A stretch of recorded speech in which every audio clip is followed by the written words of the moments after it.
നിങ്ങളുടെ ചർച്ചയിലൂടെ ഉരുത്തിരിയണമെന്ന് ഞങ്ങൾ അഭ്യർത്ഥിക്കുന്നത്. ഇവിടെ പ്രവാസികൾക്ക് വേണ്ടി ഒട്ടനവധി സംഘടനകളുണ്ട്. പക്ഷെ യാത്രാ വിഷയം എന്ന് പറഞ്ഞുകൊണ്ട് ഒരു സമിതി ഇന്ന് വരെ ഇവിടെ ഈ അടുത്ത കാലത്ത് പ്രവർത്തനത്തിലുണ്ടായിരുന്നു. ഒരു ഫോളോ അപ്പ് പോലെ അല്ലെങ്കിൽ തുടർച്ചയായിട്ട് പ്രവാസികളുടെ വിഷയത്തിൽ ഇടപെടാൻ ഒരു കമ്മിറ്റി ബഹ്റൈൻ ഇല്ലാത്തത് കൊണ്ടാണ് യാത്രാ സമിതി രൂപീകൃതമായത്. യാത്രാ സമിതി രൂപീകൃതമായതിനു ശേഷം യാത്രയുമായി ബന്ധപ്പെട്ട് ഏത് വിഷയത്തിലും ഇടപെട്ടുകൊണ്ടിരിക്കുന്നുണ്ട്. ജാതി മത പ്രാദേശിക ഭേദമന്യേ ഇന്ത്യക്കാർക്ക് മൊത്തം ഉപകാരപ്രദമാകുന്ന ഒരു സമിതിയായിട്ട് ഇതിനെ മാറ്റണമെന്ന ആഗ്രഹം നമുക്കുണ്ട് എന്നുകൂടി ഇവിടെ വന്നവരുടെ മുമ്പിൽ വെക്കുകയാണ്. ഞാൻ വിഷയത്തിന്റെ ഈ ചർച്ച ഉദ്ഘാടനം എന്ന രൂപത്തിൽ, ഇതിന്റെ തുടക്കം എന്ന രൂപത്തിൽ നടത്താൻ വേണ്ടി ഇവിടുത്തെ മലയാളി സമൂഹത്തിന്റെ ഏറ്റവും വലിയ സംഘടനയായ സമാജത്തിന്റെ പ്രസിഡന്റ് ശ്രീ ജനാർദ്ദനോട് ഇതിന്റെ തുടക്കം കുറിക്കാൻ വേണ്ടി അഭ്യർത്ഥിക്കുകയാണ്. ഇതൊരു പൊതുമേഖലാ സ്ഥാപനമാണ്. ഈ പൊതുമേഖലാ സ്ഥാപനം സംരക്ഷിക്കേണ്ടത് ഒരു ജനാധിപത്യ വിശ്വാസിയായ അല്ലെങ്കിൽ സോഷ്യലിസ്റ്റ് ആശയം ഉൾക്കൊള്ളുന്ന ഇന്ത്യയിലെ 100 കോടിയോളം ജനങ്ങളുടെ താല്പര്യമാണ്, കടമയാണ്. അതിൽ യാതൊരു വിട്ടുവീഴ്ചയുമില്ല. എയർ ഇന്ത്യയുടെ ഭാഗത്തു നിന്നും പലതരം വീഴ്ചകളും പാളിച്ചകളും സംഭവിച്ചിട്ടുണ്ടെന്ന കാര്യത്തിൽ യാതൊരു സംശയമില്ല. ഈ പൊതുമേഖലാ സ്ഥാപനം സംരക്ഷിക്കേണ്ടത് ഇന്ത്യയിലെ ഓരോ പൗരന്റെയും കടമയാണ് എന്ന് ഉറപ്പിച്ച് പറയാൻ ഞാൻ ഈ അവസരം ഉപയോഗിക്കുകയാണ്. കഴിഞ്ഞ വർഷം നടന്ന എയർ ഇന്ത്യയുടെ സമരം, ആ സമരം സ്വകാര്യ വിമാന കമ്പനികളെ സഹായിക്കുന്ന തരത്തിലുള്ള നീക്കങ്ങളാണ് നടന്നിരുന്നത്. വെടക്കാക്കി തനിക്കാക്കൂ എന്ന് പറഞ്ഞ പോലെ പൊതുമേഖലാ സ്ഥാപനങ്ങളെ നശിപ്പിച്ചുകൊണ്ട് അതിൽ നിന്നുള്ള ആദായം സ്വകാര്യ കമ്പനികൾക്ക് വീതിക്കുന്ന തരത്തിലുള്ള പ്രവർത്തനങ്ങൾ ആണ് ഈയിടെയായി നടന്നുകൊണ്ടിരിക്കുന്നത്.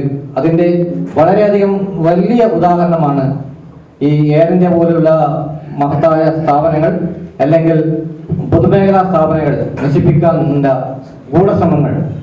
ലാഭേച്ഛയല്ല നോക്കേണ്ടത്, ജനങ്ങളുടെ സേവനമാണ്, സർവീസാണ് അതിന് മുഖ്യം. എയർ ഇന്ത്യ ചില ഭാഗങ്ങളിൽ ഒറ്റയ്ക്ക് ഒരാളെയും കൊണ്ട് ചിലപ്പോൾ ട്രിപ്പ് നടത്തുന്നുണ്ടാകും.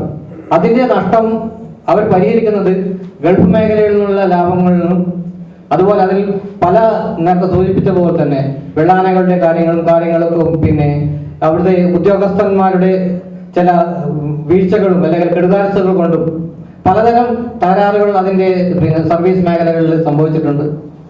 നമ്മൾ എയർ ഇന്ത്യ ഒരു പ്രൈവറ്റ് കമ്പനി ആയിരുന്നു, നമുക്കറിയാം, എല്ലാവർക്കും അറിയാം.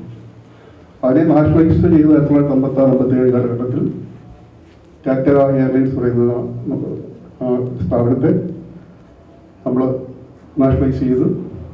എന്നാൽ ഇന്ന് നമ്മൾ ചിന്തിക്കേണ്ട, ഇന്ന് എയർ ഇന്ത്യയുടെ നഷ്ടം 46,500 കോടി രൂപയാണ്. 46,500 കോടി രൂപ നഷ്ടത്തിൽ ഒരു സംവിധാനത്തെ ആരാണ് വിലയ്ക്ക് വാങ്ങിക്കുന്നത്? അപ്പോൾ അത് പറയുന്നത് തെറ്റാണ്.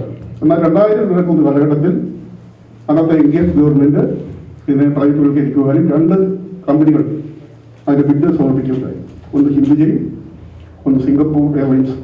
പക്ഷെ അന്നത്തെ ആഗോള സാമ്പത്തിക ഇഷ്യൂസിൽ അവർ തന്നെ അതിൽ പുറകോട്ട് പോവുകയും ഗവൺമെന്റിന്റെ നിലപാട് ക്യാൻസൽ ചെയ്യുകയുണ്ടായി.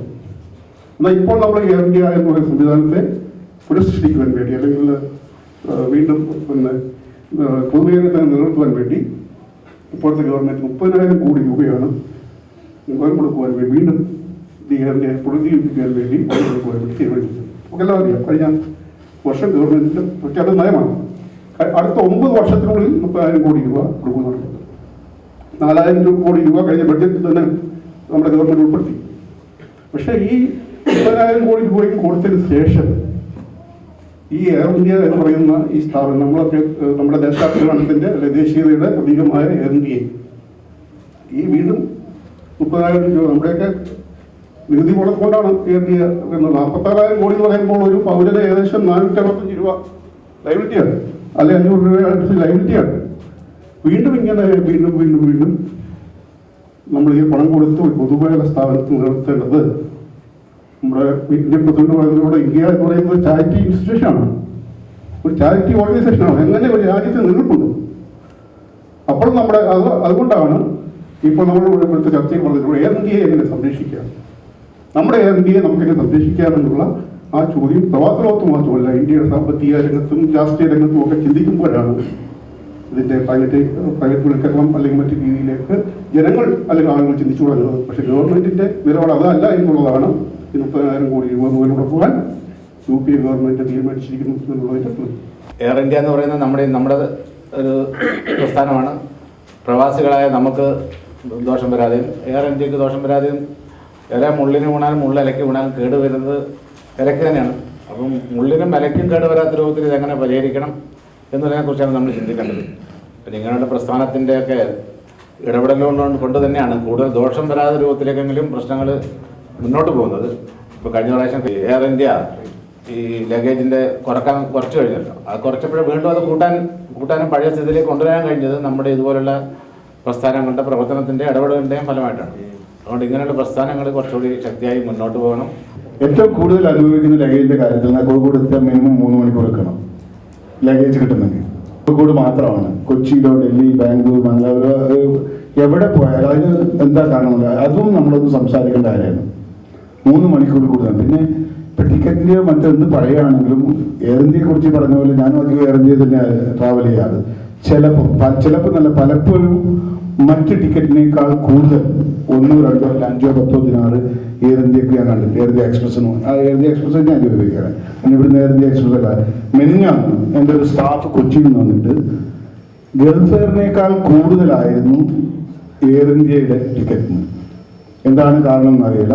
88 ദിനാറിനാണ് വന്നത്, മറ്റേ 90 ദിനാർ കൂടുതലായിരുന്നു എയർ ഇന്ത്യ എക്സ്പ്രസ്സിന്. അതിന് 3 സ്ഥലത്ത് ഇറങ്ങിയിട്ട് അത് ഇത് പലപ്പോഴും കാണുന്നുണ്ട്. ഇതാണ് നമ്മളൊന്ന് എയർ ഇന്ത്യയെ കുറിച്ച് മനസ്സിലാക്കേണ്ടത്. പിന്നെ ഈ എയർ ഇന്ത്യ ഉണ്ടെങ്കിൽ നമുക്കിങ്ങനെ ഇരിക്കാനും സംസാരിക്കാനും ഒരു ബോഡി അയക്കാനും എന്തിനു പറ്റുള്ളൂ. അപ്പോൾ അതിനെ നിലനിർത്തൽ നമ്മുടെ എല്ലാവരുടെയും ആവശ്യമാണ്. കുറ്റം പറയുമ്പോഴും അവരുടെ ഗുണങ്ങളെയും അതിൽ നിന്നുണ്ടാകുന്ന നേട്ടങ്ങളെയും നമ്മളെപ്പോൾ ഓർമ്മിക്കണം. പിന്നെ ഈ നഷ്ടക്കച്ചവടം പറഞ്ഞതിൽ എനിക്കൊന്ന് പറയാനുണ്ട്. ഇന്ത്യൻ എയർലൈൻസ് ഇവിടുന്ന് നിർത്തലാക്കുമ്പോൾ അതിനുവേണ്ടി കുറച്ചു ആയത്തിൽ നിർത്താതിരിക്കാൻ വേണ്ടി വർക്ക് ചെയ്ത ഒരാളായിരുന്നു. അതിൽ ഞാനൊരു ഡീപ്പായ സ്റ്റഡി നടത്തിയിരുന്നു. യൂറോപ്പ് ഏരിയയിൽ വരുന്ന നഷ്ടത്തിൻ്റെ 10% ഗൾഫ് ഏരിയയിൽ വരുന്നുണ്ടായിരുന്നു. സ്പെഷ്യലി ബഹ്റൈനിൽ മാത്രമാണ് നിർത്തി. അതിൻ്റെ ഫുൾ കണക്ക് എൻ്റെ കയ്യിലുണ്ട്. കാരണം ആ കണക്ക് പുറത്ത് വിടാൻ പറ്റാത്തത് കൊണ്ടാണ് ഞാൻ കണക്ക് വിടാത്തത്. അങ്ങനെ കുറേ ആ ഏരിയ അതെന്താണ് നമ്മൾക്ക് മാത്രം ഇത്രയും കൂടുതൽ ചാർജ് വരുന്നത്, അതെന്തുകൊണ്ട് താഴോട്ട് വന്നുകൂടാ?